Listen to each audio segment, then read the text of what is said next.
ॐ अज्ञानतिमिरान्धस्य ज्ञानञ्जनशलाकया चक्षुरुन्मीलितं येन तस्मै श्रीगुरुवे नमः। Shri Chaitanya Charitamrita अंतलीला chapter 16 para संख्या 150।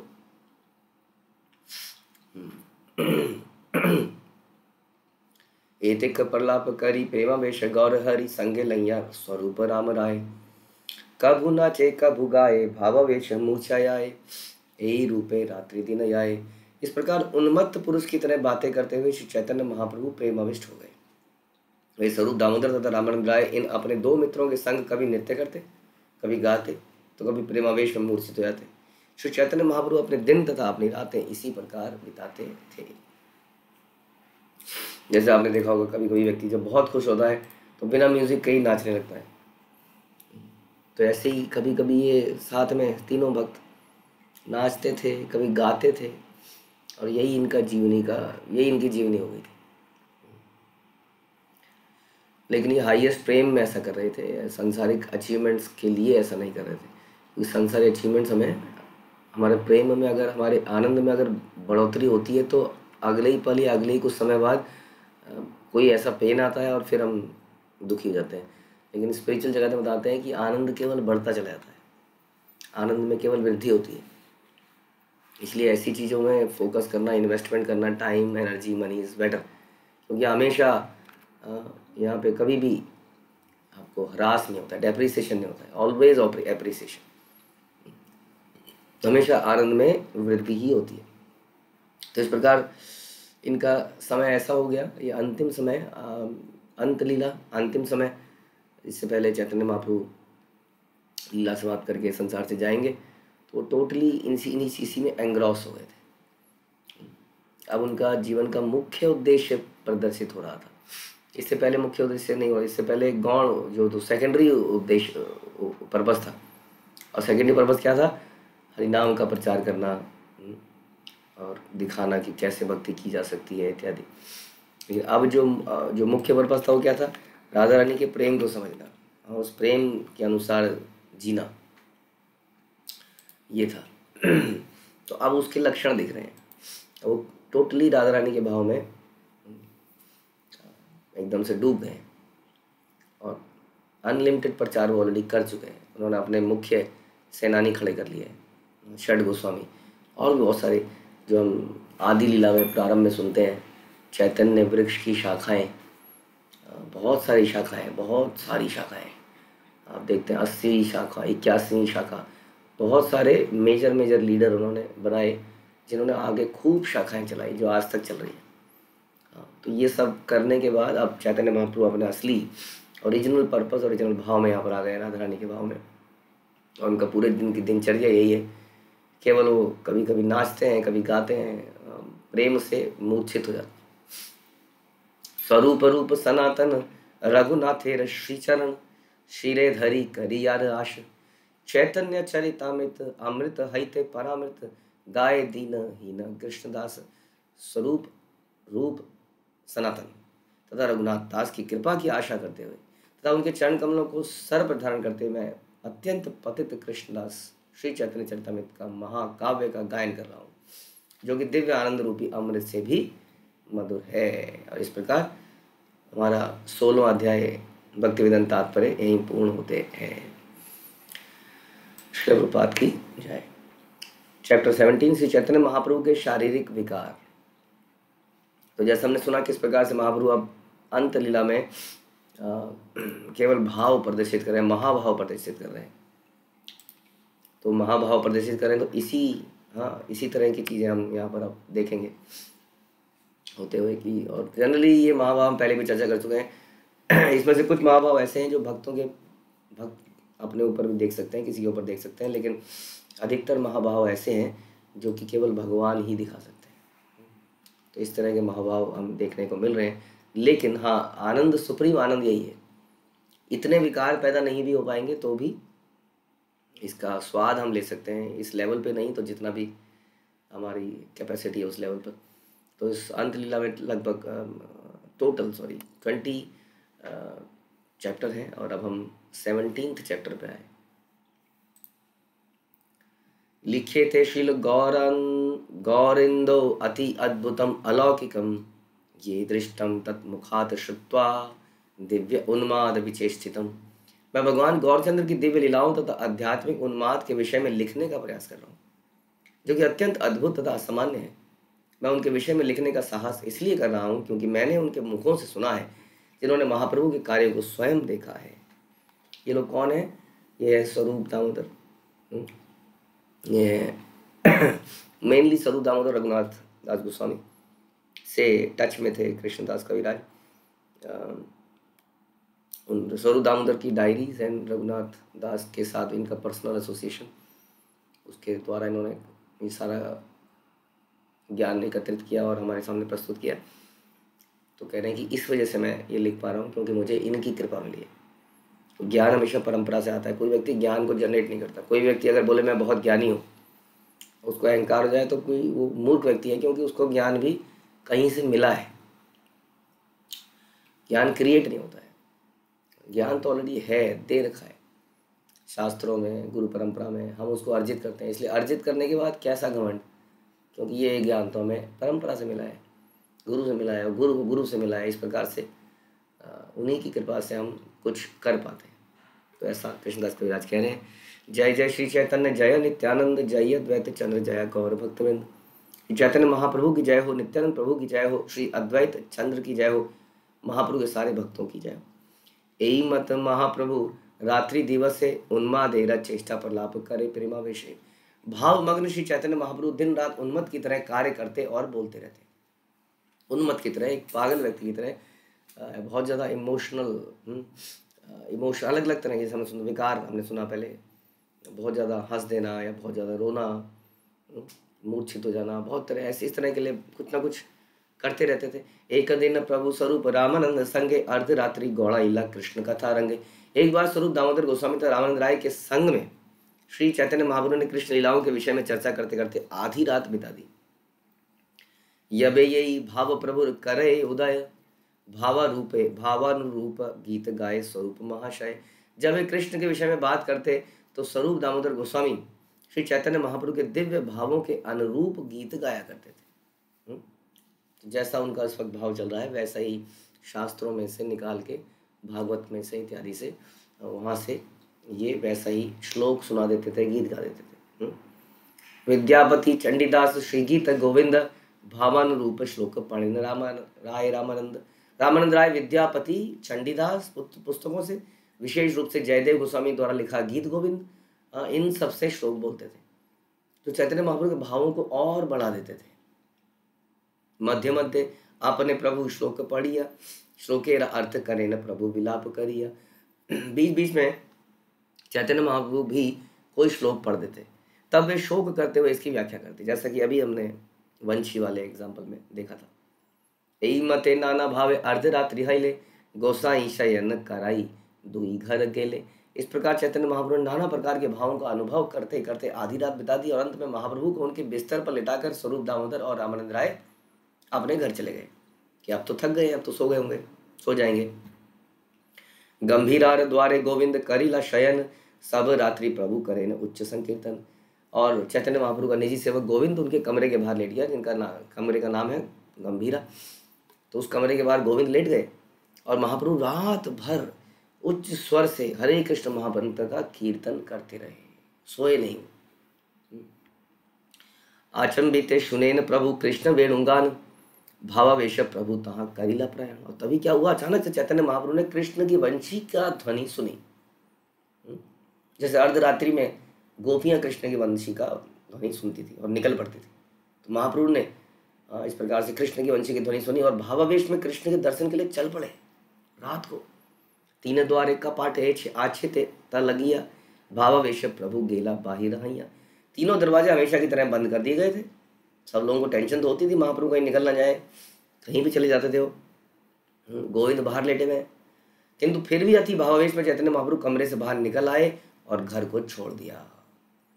सिंह द्वारे दक्षिण आछे तेलंगी गाभी गण, यहाँ ताहाँ याई प्रलीला प्रभु हाया अचेतन। वे सिंह द्वार की दक्षिणी ओर की गौशाला में गए और तेलंग जिले की गायों के बीच अचेत होकर गिर पड़े। अब यही रिस्क होता था, कहीं भी अचेत होकर गिर गए और रात भर समझ लो वहीं गिरे पड़े रहेंगे, कोई देखेगा उन्हें। तो भक्तों को ये बड़ी चिंता रहती थी, तो इतना भाव में आ गए कि वहीं पर अचेत होकर गिर गए।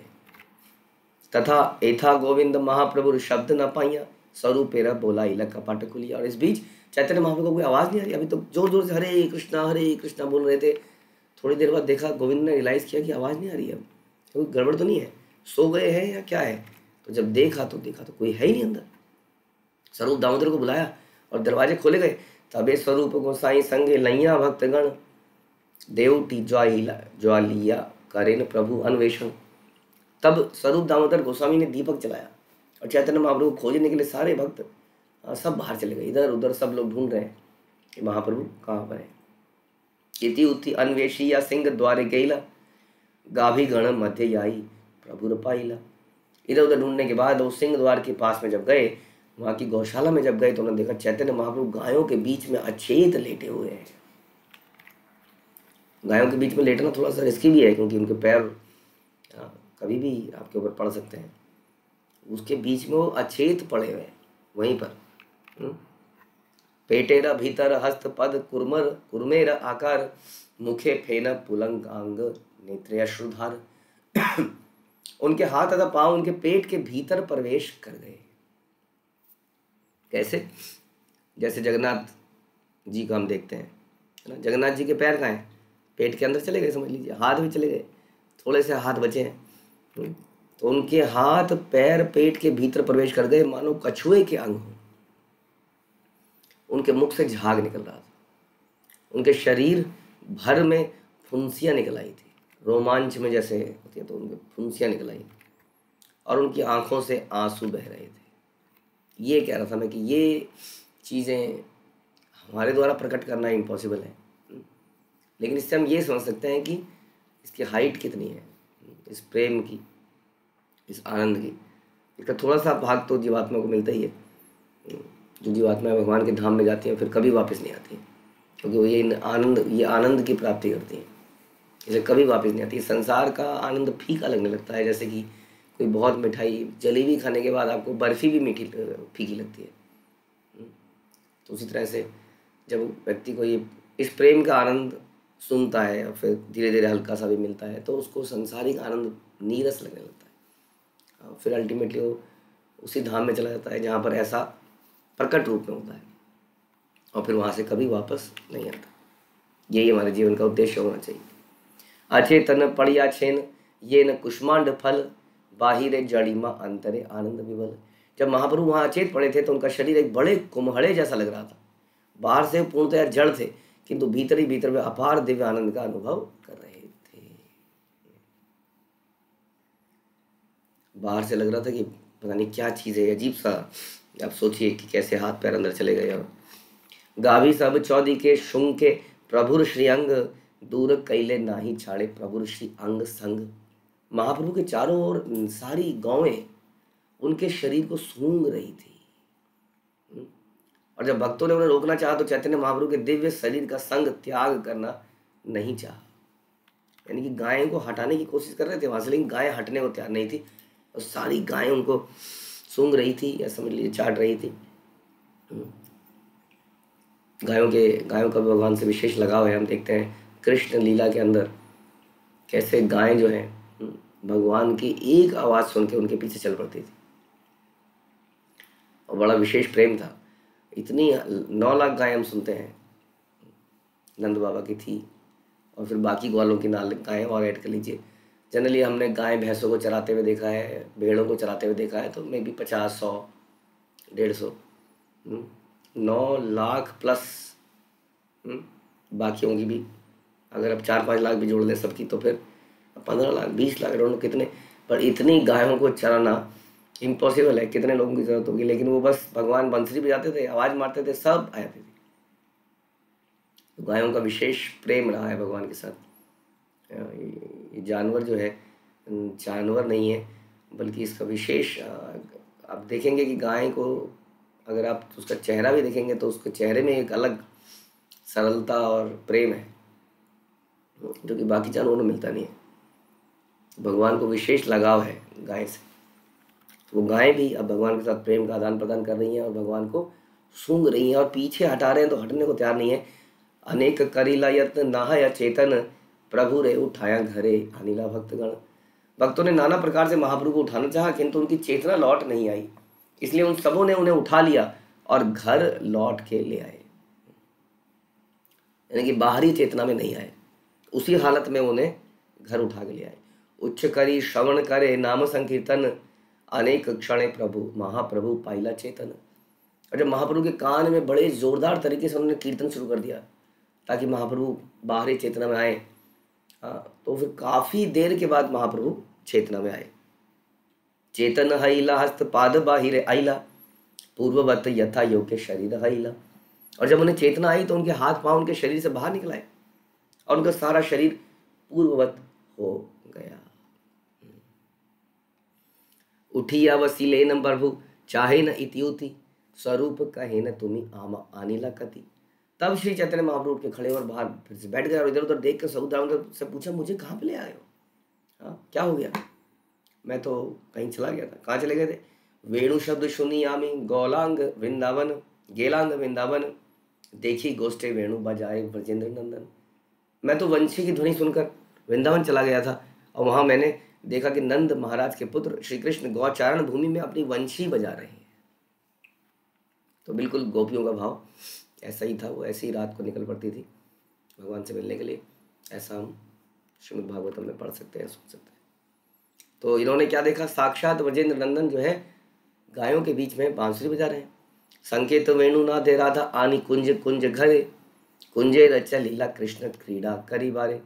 अपनी वंशी की ध्वनि के संकेत से वे श्रीमती राधा रानी को एक कुंज में ले गए, फिर वे उनके साथ लीला करने के लिए कुंज के भीतर चले गए। तारे पाछे पाछे आमी करी हूँ गमन, तार भूषा ध्वनि ते आमार हरिला श्रवण।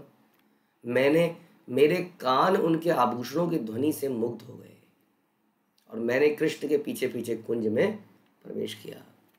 गोपीगण सह विहार हास परिहास, कंठ ध्वनि उक्ति सुनी मोर कर्णोल्लास। मैंने देखा कि कृष्ण का गोपियां हास परिहास करते हुए सभी प्रकार की क्रीड़ा का आनंद ले रहे थे। उनकी कंठ ध्वनि सुनकर मेरे कानों का उल्लास बढ़ गया। तो इसी तरह की चीजें हम लोग अपनी मूवीज में बनाना चाहते हैं और इसी तरह की चीजें हम संसार में करना चाहते हैं। तो ये भाव भी वहीं से आ रहा है, समझ लीजिए, विकृत भाव है।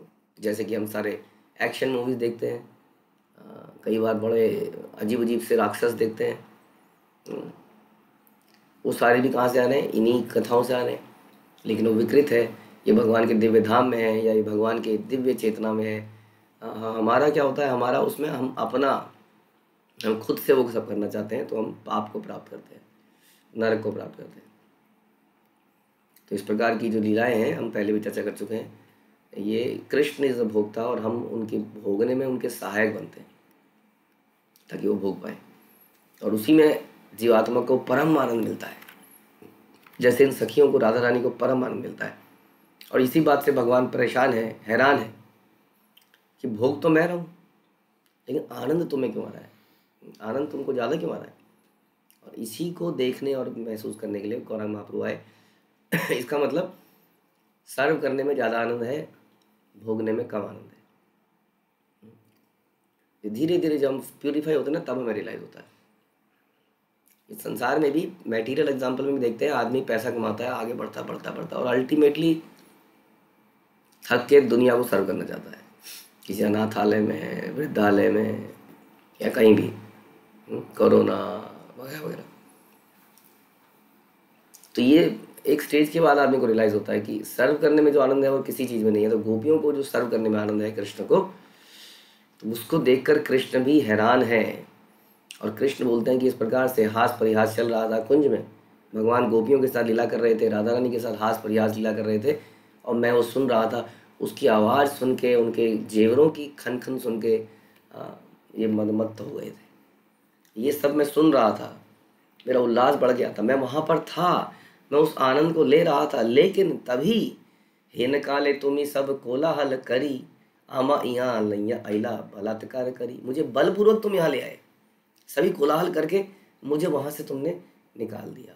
कुंज में मैं उन लीलाओं में था, वहाँ से आपने मुझे निकाल दिया।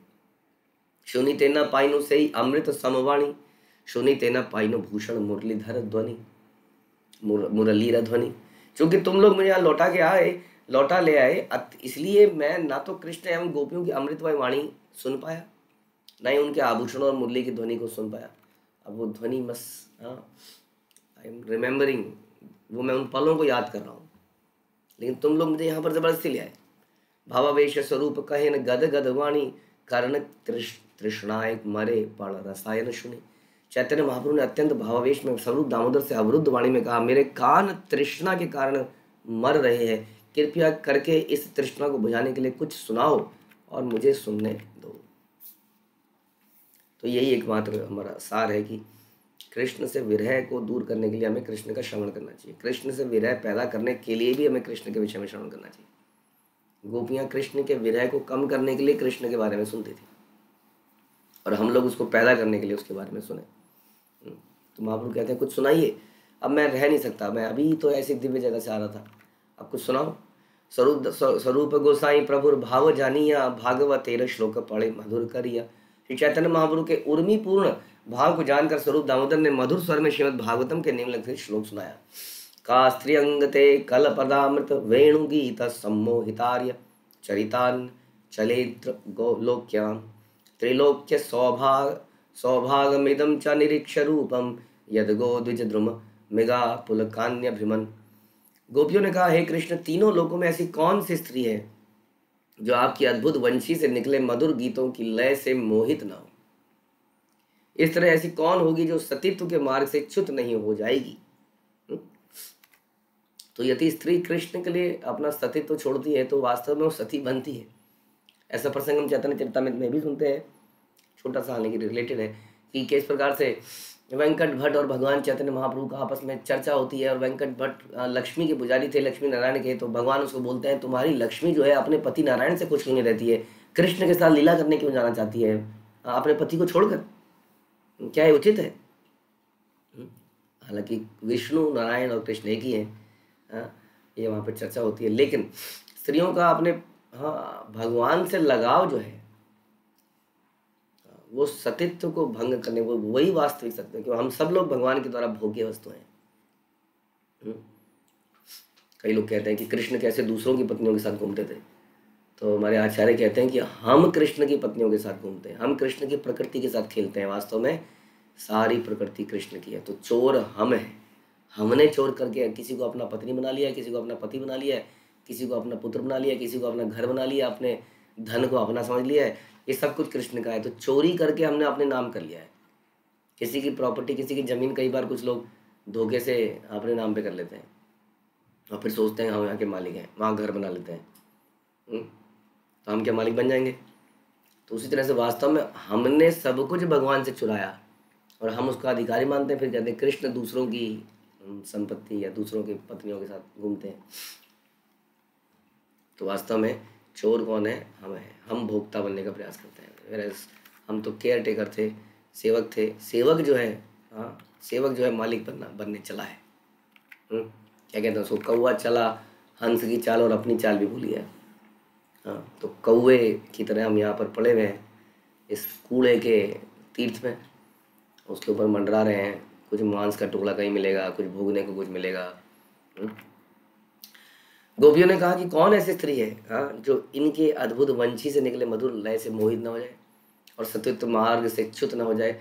आपका सौंदर्य तीनों लोकों में अत्यंत उत्कृष्ट है। आपकी सुंदरता को देखकर गायें, पक्षी, पशु, जंगल के वृक्ष भी हर्ष से स्तंभित हो जाते हैं।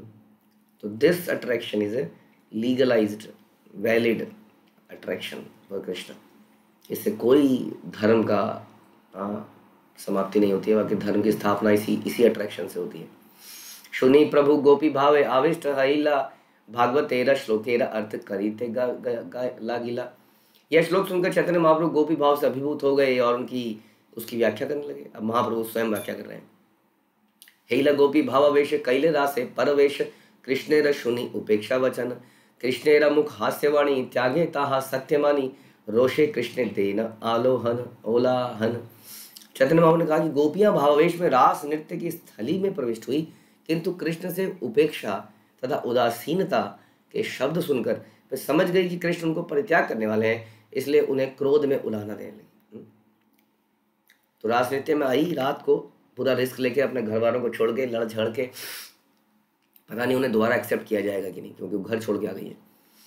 ऐसे में जिसके पास नहीं है वो तो एक्सेप्ट करे कम से कम। ऐसे में अगर वो भी कह दे कि जाओ, क्यों आई हो यहाँ पर, अब वो कहाँ की रही, घर वाले तो एक्सेप्ट करेंगे नहीं। कृष्ण एक्सेप्ट कर नहीं रहे हैं, हाँ, उलाहना दे रहे हैं, उदासीनता दिखा रहे हैं, उपेक्षा इग्नोर कर रहे हैं। तो उन्हें बोलने लगी, नागर कह तुम्ही करी या निश्चय एई त्रिजगत भरी आचे यत योग्य नारी तोमार वेणु कहाँ ना करशय। उन्होंने कहा, हे प्रियतम, जरा हमारे एक प्रश्न का उत्तर तो दो। इस ब्रह्मांड में ऐसी कौन सी तरुणी है जो आपकी वंशी की ध्वनि से आकृष्ट नहीं होती? तुम वंशी बजाते ही हो, इसलिए तुम छलिया हो। पहले वंशी बजा के हमें बुलाते हो और फिर ऐसा करते हो। कैला जगते वेणु ध्वनि सिद्ध मंत्रा योगिनी दूती हैया मोहे नारी मन महोत्कंठा बाड़ाए आर्य पथ छाड़ाया आनी तो माए करे समर्पण। जब आप अपनी वंशी बजाते हो तो वह ध्वनि मंत्रोच्चारण कला में पटु योगिनी जैसी दूती का कार्य करती है। जादू होता है, जादू। यह दूती ब्राह्मण की सारी स्त्रियों को विमोहित करती है, ब्रह्मांड की सारी स्त्रियों को विमोहित कर लेती है और उन्हें अपनी ओर आकृष्ट करती है। और तब वह उनकी उत्कंठा को बढ़ाकर अपने से बड़ों की आज्ञा मानने के विधान का परित्याग कर देती है। कोई उसके बाद धर्म नहीं रहता, ये मानना चाहिए, ये होना चाहिए। संसार में पिता का धर्म, पत्नी का धर्म, ये धर्म, वो सारे धर्मों का आदमी जनरली मानता है, अब सारे धर्म को तोड़ देता है। सर्वधर्मान परित्यज्य। भगवान धर्म की स्थापना, ये कई बार हम बोलते हैं ना कि भगवान कहते हैं कि यदा यदा ही धर्मस्य ग्लानिर्भवति भारत। जब धर्म का नाश होता है तो धर्म की स्थापना करने के लिए मैं आता हूँ। लेकिन गीता के अंतिम श्लोकों में भगवान बोलते हैं कि सर्वधर्मान परित्यज्य, सारे धर्मों को छोड़ दो, कुछ नहीं है धर्मों में। लेकिन एक धर्म की स्थापना करने के लिए आते हैं, वो है मामेकम शरणम व्रज। यदि कोई, भागवत में श्लोक आता है, यदि कोई मुकुंद के चरणों को धारण करता है तो और कोई उसकी जिम्मेदारी धर्म नहीं रह जाता। कई लोग कहते हैं कि हम कैसे भक्ति करें प्रभु जी, इनका क्या होगा, ये मेरे पर डिपेंडेंट है, या वो भी है, या वो भी है, ये समाज भी है, ये भी है, वो भी है, बहुत कुछ चीज़ें हैं। आदमी को लगता है कि वो कर रहा है, वो सप्लाई कर रहा है। जैसे कि कई लोग कहते हैं कि तुम लोग अगर अब मुर्गे खाना छोड़ दोगे, बकरे खाना छोड़ दोगे तो उनकी जनसंख्या इतनी बढ़ जाएगी। हाँ, तो इसका मतलब ये होगा कि आदमी की जनसंख्या बढ़ रही है, आदमी को काट के मार के खा जाया जाए।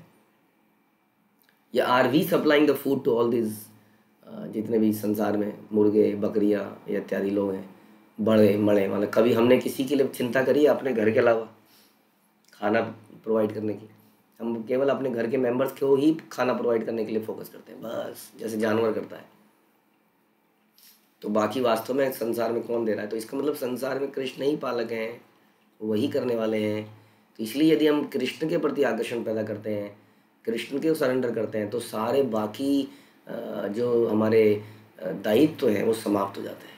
हमारा देवताओं के प्रति दायित्व है, सूर्य देव के प्रति दायित्व है, चंद्र देव के प्रति दायित्व है, जल देव के प्रति दायित्व है, न जाने कितने करोड़ों देवी देवताओं के प्रति दायित्व है। संसार में मातृभूमि के अलग अलग कहते हैं कि दायित्व है।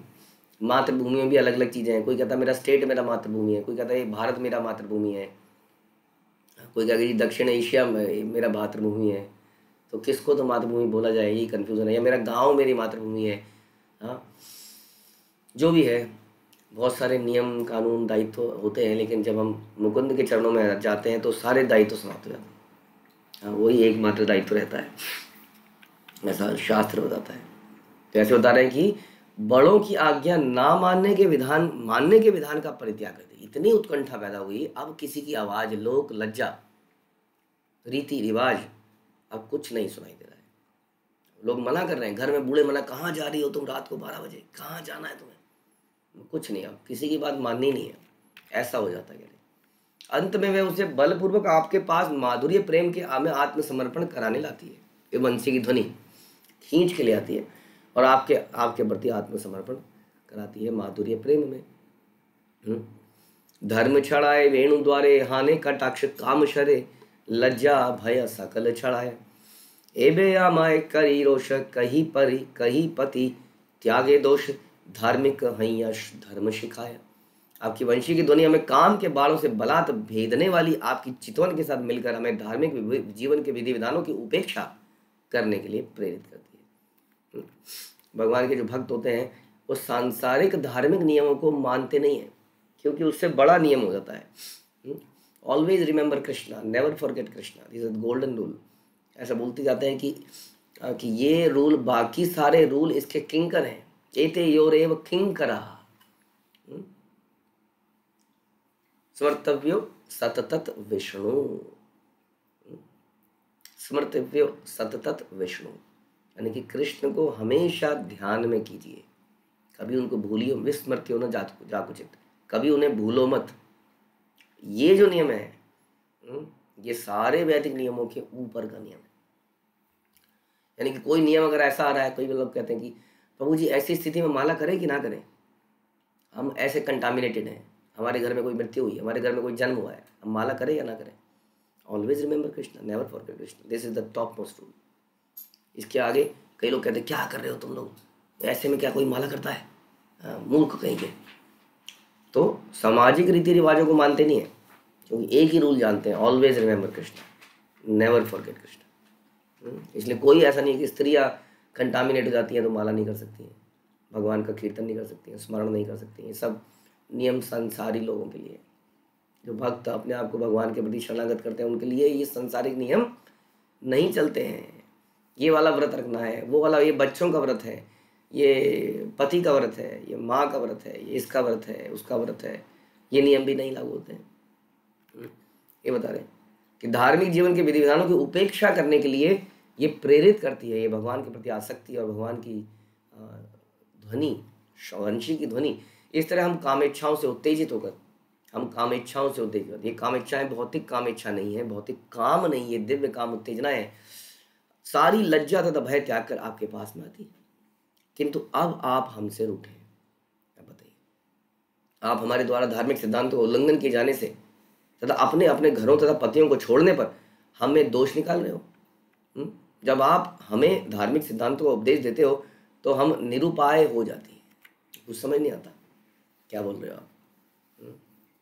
एकमात्र चीज़ हमें ध्यान में रखती है, वही क्या, that is a golden rule, always remember Krishna, never forget Krishna. अब हम जानते नहीं हैं कि हमने क्या धर्म तोड़ा है, हमें नरक में जाना पड़ेगा या क्या करना पड़ेगा। That is a kind of attraction जो कि हमारे आचार्य ने बोली, जो कि गोपियों का सही में भाव है, कि हम फिर ये नहीं देखते कि क्या सही है क्या गलत है। सांसारिक रूप से हमारे जीवन का पर्पस भगवान का नाम लेना, उसका प्रचार करना। दुनिया क्या बोलेगी, धोती कुर्ता में, बाल कटा के, तिलक लगा के, झाड़ू मारते हुए, सड़क में भीख मांगते हुए, पुस्तक वितरण करते हुए, प्रचार करते हुए गालियाँ सुनना, आरोप सुनना, क्योंकि बहुत सारे आरोप लगते हैं एक प्रचारक के ऊपर, बहुत सारे, ये ऐसे हैं, ये वैसे हैं, उसको सुनना। तो कोई इन चीज़ों का कोई भक्त को अंतर नहीं पड़ता है। और उसी तरह से यदि उनकी पत्नी अगर भक्ति में जुड़ी है तो पति को कोई रुकावट नहीं करता है। वो कहता है अच्छा है, लगो तो बढ़िया है, कृष्ण से प्रेम करो, मैं तो मर जाऊंगा एक दिन, मेरा क्या है। वैसे ही वो भी सोचता है कि इस पत्नी से प्रेम करूंगा तो मर जाएगी एक दिन।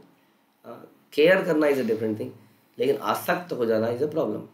इतना आसक्त हो जाना कि अपने काम छूट गए भक्तिमय, भगवान से प्रेम छूट गया क्योंकि ये करना था वो करना था। तो ये आसक्तियाँ जो है, हम पहली बात तो हम अपने आप को मेंटेनर मान लेते हैं कि we are maintaining, we are not maintaining.